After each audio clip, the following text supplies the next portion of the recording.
It's been more than 8 months since U.S. President Donald Trump launched his global trade war, injecting uncertainty into the Canadian economy and prompting Prime Minister Mark Carney's big push toward Europe as Carney looks to diversify Canada's trading partners. Well, here at home, Luxembourg is making its business case to be one of those partners. The country's finance minister met with his Canadian counterpart in Ottawa today. And despite being one of the smallest countries in Europe, Luxembourg is one of the largest European sources of foreign direct investment in Canada, totaling about $22.3 billion. Luxembourg's Minister of Finance, Gilles Roth, joins me now. Minister Roth, it's good to meet you. Thank you for being here, sir. Thank you for having me. Our countries don't do a tremendous amount of business together. The populations and structures of the economy are quite different. Where do you see more room for cooperation between Canada and Luxembourg?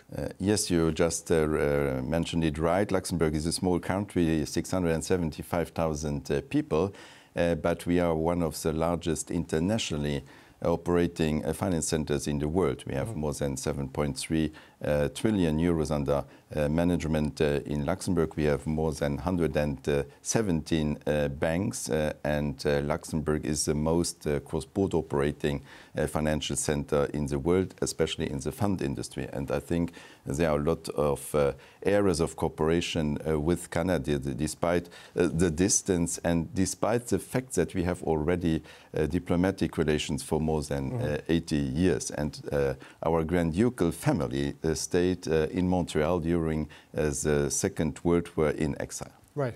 Well, I wonder about that because what is happening with the United States is forcing Canada to look for new markets for some of its products. India and China have been the two biggest targets. There's a big gap between 1.3, 1.4 billion people and 675,000. But as you pointed out, the financial sector and the strength of Luxembourg's economy that way, Canada's also looking for investment. Is that primarily where you see the potential for more cooperation, more direct foreign investment from your country to this one?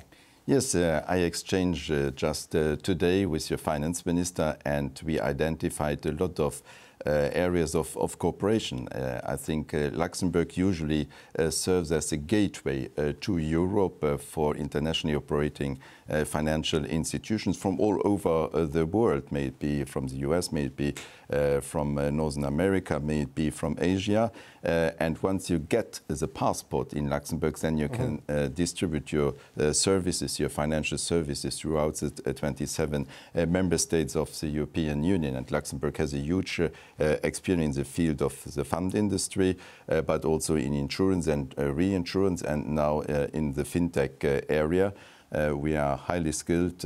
Our supervisory body is highly skilled, has a pragmatic approach, and that is the reason why we attract so much capital to Luxembourg. But the expertise can also be used in order to finance projects all over the world, also in the area of green energy and the green and digital transition. You know, Prime Minister Carney has had a couple of meetings with Keir Starmer, the Prime Minister of the United Kingdom. The Taoiseach of Ireland, Micheál Martin, was here a few weeks back. There is an urgency to deepen trade ties and economic cooperation between Canada and countries in Europe and outside of the European Union. We feel the disruption here every day with what the United States has done. Tens of thousands of jobs lost, economic contraction happening in key sectors. How is it hitting Europe on a daily basis compared to what's happening with Canada? You just mentioned right, and I came from the IMF annual meetings last week here directly to Canada. You know, fragmentation of trade is not good for growth, and the world needs growth, and that goes for every region. That goes for emerging countries, and that goes also for highly developed countries. And in Luxembourg, as well as in Europe, we need also growth, and we have to work within the European Union on our competitiveness. That is the most important thing. Therefore, there are huge discussions around the so-called SIU, that means Savings and Investment Union, in order to strengthen the competitiveness of Europe, in order to reduce the burdensome red tape we have in Brussels, and also to focus more on our own strengths. So I would say, despite the geopolitical tensions, it is now also the hour of Europe, but we have to concentrate ourselves on exploiting our strengths. Here in Canada, it's driven home the reality of just how reliant we have been on the United States. I mean, because of geography and the interconnection of so many of our key industries like the auto sector, and you have the biggest, most powerful market, in the world right next door. It is forcing us to look at things internally, look to Europe, look to Asia. You talked about becoming more competitive and reducing red tape, but what other sort of changes is it forcing Europe to make? I mean, Christine Lagarde from the central bank said the global economy is in a state of transformation, and I think that's maybe an understatement with what's happening, right? How do you view it? I think the president of the European Central Bank is fully right. Multilateralism is key. If you have a fragmentation of international trade, that is not good for the economy. So we have to cooperate. We have to work closer together, and that goes beyond the Atlantic. And for Luxembourg, is a small country, multilateralism is in our DNA, and it is also up to us to keep this transatlantic dialogue ongoing. And that goes for Luxembourg, but that goes also for Europe. And we are pledging inside the European institutions, may it be in the Eurogroup, so the meeting of the finance ministers of the Eurozone, but even going far beyond. Luxembourg considered itself as a bridge builder, and we had 3 former prime ministers who have also acted later on as the head of the European Commission, and that is well appreciated. So we consider us as a bridge builder between the big European member state, France and Germany, but also going far beyond the borders of the European Union. Well, the small powers and the middle powers are acutely vulnerable in a time of great power tension, right? A lot of what is happening is because of the U.S. and China and their economic rivalry. And in trying to, I guess, conquer each other, sort of the global order we've come to rely on since the end of the Second World War is unraveling. I mean, the economic damage it is doing is pretty severe. I mean, what are your concerns about the overall direction of global trade and where economic growth goes in this period of transformation? Do you think we could see a slowdown to the point of a global recession? Because I know that is the deep concern here in Canada of a possible recession. I don't know if that filters into Europe and into other markets beyond. I wouldn't mention the word recession as concerns the global trade.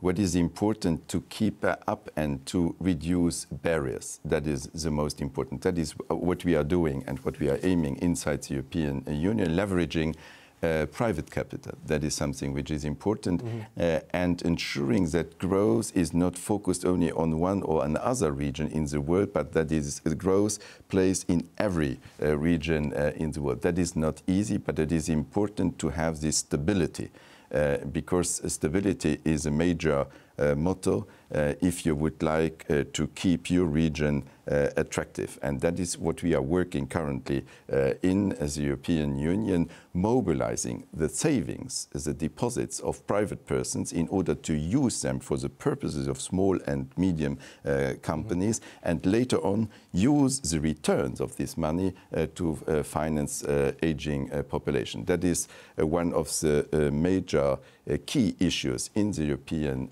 Union, beside energy transition and also digital transition, and of course for the European member states financing increased military expenditures, going up to 2% of GNI. That is the case for Luxembourg. Is not easy, but we have to stick to this in order to protect also ourselves. Well, it's 2% and then up from there, right? And just as a final point, I mean, this... that is the first step. Yeah, no, I understand. And that first one is tough enough. 5%, 3.5%, and then 1.5%, as it's broken up, is even more difficult. Yes. But one of the ways the Canadian government's approaching it, as I'm sure you know, is defense policy and industrial policy are kind of go together. It's a little bit of like military Keynesianism.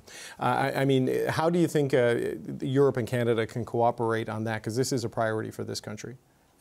I think that the cooperation is not only on a purely military basis. It goes also for a country like Luxembourg with a huge financial center investing in cybersecurity, investing in satellite technologies.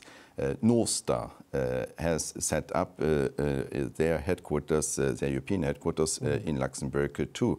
We have a lot of companies coming from like Husky, which employs more than 1,000 people, employees in Luxembourg, that for 4 decades. I would say military expenditures should be dedicated to dual-use goods and also services, and that is a policy we apply in the European Union, and that is also applied within the mandate of the European Investment Bank, which is part of this financing of military and defense expenditure. So it's not purely arms and weapons, but munition, but it is a dual use, which is important, and there you can also add private capital. Gilles Roth, Finance Minister of Luxembourg. It was a pleasure to meet you, sir. Thank you for coming in today. Thank you so much.